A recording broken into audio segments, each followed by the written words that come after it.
Hello and welcome to This Week in India's Science. I'm Subhra Priyadarshini.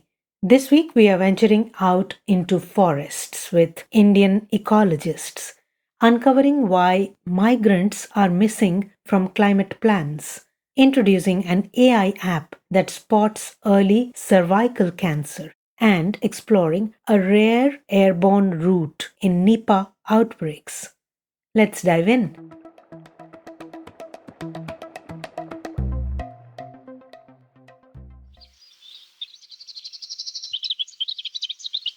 First up, we have a rare love letter to fieldwork. While modern science leans hard into remote sensing and AI, in India it's a different story. Young ecologists are still heading into grasslands, forests, and riverbanks and facing leeches, snakes, and bureaucracy. PhD student Tejasvi Pindolia recounts fieldwork is not just about collecting data, but about being a part of a dynamic, complex system. She studies floral microclimates in the Bani grasslands, where every observation is a lesson in patience and persistence. And it's not just nostalgia. Student interest in ecology is rising, even if journals fixate on global analysis. As Hema Somanathan puts it, there is a generational change, but the love of nature is intact. Field stations are alive, real landscapes, digital data. One complements the other. Read a report by GBSNP Verma about this fascinating area on Nature India this week.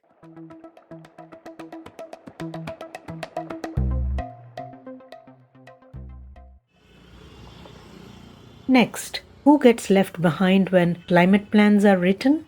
A new analysis shows that India's internal migrants, the backbone of cities and agriculture, are largely invisible in climate and disaster policies. Researchers at Indian Institute for Human Settlement found that out of 94 climate related schemes, nearly 80% ignored migrants, and only 5 targeted both migration and climate together.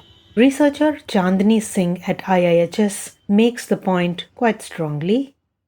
Migrants are not passive victims, they are adaptive actors. Our policies need to reflect that. With over 400 million internal migrants, ignoring them is not just an oversight, it risks urban vulnerability and fails to harness their economic contributions. Inclusion needs to be at the heart of climate adaptation. Read Sahana Ghosh's report on Nature India this week.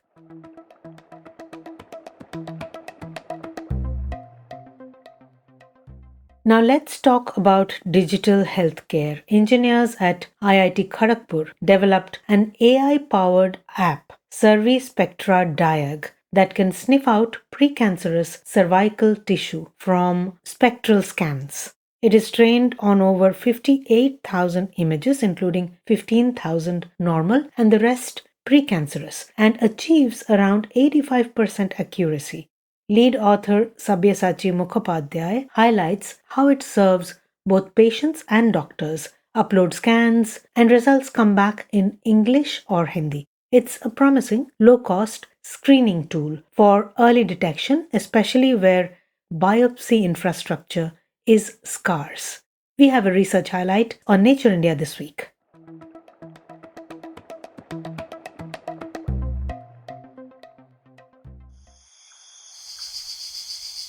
And finally, Nipah virus in Kerala. Traditionally, transmission of this virus has been tied to bats, contaminated sap, or close contact. But here's a new twist, a hypothesis that Nipah might occasionally travel through airborne routes.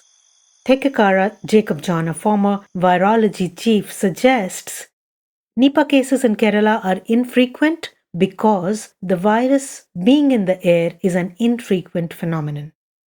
Now, what does that mean? He points out outbreaks where no one had contact with animals, yet cases appeared. The idea here is aerosols generated by bat breathing, vocalizing, or urinating could occasionally carry the virus. It's speculative, rare, but if proven, could reshape how we monitor and control spillovers. Read about the hypothesis in a piece by Navya PK on Nature India this week.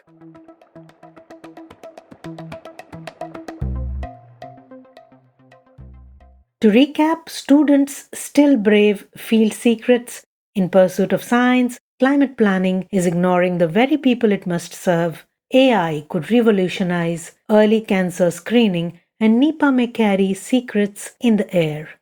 These are tests of our methods, our policies, and our curiosity. If you enjoyed this episode of This Week in India Science on Nature India podcast, please subscribe and rate it. I'm Subhra Priyadarshini. Thanks for listening to This Week in India's Science. See you next week.